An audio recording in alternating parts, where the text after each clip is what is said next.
देखो 15 चैप्टर में से क्या आने की संभावना है, फटाफट सुन लो। और मैं इसके सारे पेजेस जो है ना मैं बैकग्राउंड पे लगा दूंगा, क्वेश्चन देख लेना, मैं टिक मार्क भी कर दूंगा, तो उनकी अच्छे से घर पर प्रैक्टिस कर लेना, क्योंकि अब समय बचा नहीं है कि मैं दोबारा से सब कुछ रिवीजन कराऊँ। ठीक है, तो तुम्हारा हो भी सकता है, मगर जो बच्चे यहाँ नहीं है उनका तो बिल्कुल होने से रहा, तो कम से कम वो देख लेंगे, कुछ उनको वहाँ से टिक मिल जाएगी तो उनके काम में आ जाएगा ये वीडियो। ठीक है, तो हमको प्रायिकता से क्या देखना है, प्रोबेबिलिटी में से सिर्फ 2 नंबर का एक क्वेश्चन आएगा। ठीक है, और बाकी 2 नंबर का ऑब्जेक्टिव आएगा। तो ऑब्जेक्टिव आप कर लेना जैसा भी रहेगा। अगर एक पासा फेंकता है, अब ध्यान रखने वाली बात है, एक पासा फेंकेगा तो सम ऑफ टोटल सम कितना बनेगा उसका, 6 बनेगा। ठीक है, और उसमें से अगर वो क्वेश्चन आ सकता है कि सम संख्या ज्ञात करो, विषम संख्या ज्ञात करो, 4 से छोटी संख्या ज्ञात करो। हाँ, नहीं आने की प्रायिकता, प्रायिकता पूछेगा भी कि प्रायिकता ज्ञात करो, या ये भी बोल सकता है कि इसके न होने की प्रायिकता ज्ञात करनी है। तो जब भी क्वेश्चन बोलेगा कि न होने की प्रायिकता ज्ञात करनी है तो क्या करना है, पहले होने की प्रायिकता ज्ञात करनी है और फिर फॉर्मूला वो 1 माइनस वाला फॉर्मूला लग जाएगा, बताया था जो मैंने। ठीक है, तो ऐसा भी क्वेश्चन आ सकता है 2 नंबर में घुमा फिरा के। अब क्वेश्चन किस किस टाइप का आएगा, या तो पासे वाला आएगा या तो सिक्के वाला आएगा। ताश वाला आने की संभावना कम है, आ भी सकता है। लाल पीली हरी वाली जो गेंद है वो भी क्वेश्चन आ सकता है, मगर उन दोनों पे ज्यादा दिमाग लगाने से अच्छा है कि ज्यादा समय बचा नहीं है, तो उनको सीखने से अच्छा है कि आप पासे वाला सिक्के वाला, तो पासे वाला और सिक्के वाला करना है। अब पासे और सिक्के में भी 2 कंडीशन है। एक सिक्का अगर फेंक रहा है तो टोटल नंबर ऑफ सम कितना होगा, टोटल प्रायिकता कितनी होगी। सिक्के की अगर मैं बात कर रहा हूं, अगर एक सिक्के को एक बार उछालूंगा तो टोटल प्रायिकता कितनी होगी, 2 होगी, और संभावना कोई 1 बनेगी, या न मतलब या फिर संभावना नहीं बनेगी। समझ में आ रहा है।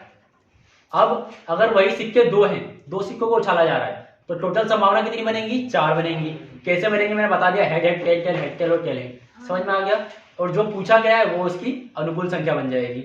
ऐसे ही पासे की बात कर लेते हैं। पासे में क्या हो जाएगा, एक पासा फेंका जा रहा है तो टोटल कितनी 6 संभावना बनेगी, और उसमें से जो भी पूछा जा रहा है कि सम संख्या ज्ञात करो या विषम संख्या ज्ञात करो, या फिर 4 से छोटी करो 4 से बड़ी करो, ऐसे कोई भी क्वेश्चन पूछेगा तो उन क्वेश्चंस को अच्छे से कर लेना। ठीक है, वो मैंने बता दिया कैसे करना है। नहीं आता हो तो वो परीक्षा देने में देख लेना, समझ में आ जाएगा। समझ में आ गया। एक रहता अपना एक पासा वाला हो गया, अब एक आएगा 2 पासे वाला। तो 2 पासे में टोटल संख्या कितनी होगी, टोटल जो कुल संभावना होगी वो कितनी होगी, 36 होगी। 36 कैसे होगी वो भी मैंने बता दिया था। तो 2 पासे वाले भी आने की संभावना है, तो उसकी भी अच्छे से प्रैक्टिस कर लेना। ठीक है ना। तो 2 नंबर में बहुत इजी सा पूछेगा, मगर जो स्टार्टिंग की हमको जो कंडीशंस बनानी है वो थोड़ी कॉम्प्लिकेटेड हो जाती हैं, तो उसकी प्रैक्टिस कर लेना। वो कॉम्प्लिकेटेड कंडीशन जो आपका अनुकूल संख्या निकालना जो जरूरी होता है, अगर वो निकालना आ गया तो आप क्या कर लोगे, उसको सॉल्व कर लोगे। समझ में आ गया। इसको जब भी सॉल्व करोगे फॉर्मूले 2 टाइप से लिखना। पहले हिंदी में लिख लेना, प्रायिकता ई बराबर से अनुकूल परिणाम और कुल परिणाम। उसके बाद उसको फॉर्मूले के बेस पे लिख लेना।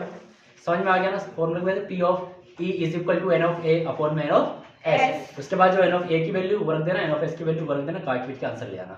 ठीक है, इसको कभी भी दशमलव में मत लाना। समझ में आ गया ना। इसको दशमलव में नहीं लाना है, ये हमेशा अपॉन में ही आएगा, और माइनस में भी। ठीक है, और माइनस में भी नहीं आएगा। माइनस में इसलिए नहीं आएगा क्योंकि जो संभावना है वो या तो होगी या तो नहीं होगी। नकारात्मक कैसे हो सकती है ना, नेगेटिव नहीं हो जा सकती है, या तो पॉजिटिव हो जाएगी या तो संभावना 0 हो जाएगी। इसके अलावा कोई तीसरा ऑप्शन इसका नहीं होता है। तो या तो आंसर पॉजिटिव आएगा या तो 0 आएगा, नेगेटिव नहीं आएगा। समझ में आ गया। तो 15 चैप्टर से इतनी तैयारी कर लेना। ठीक।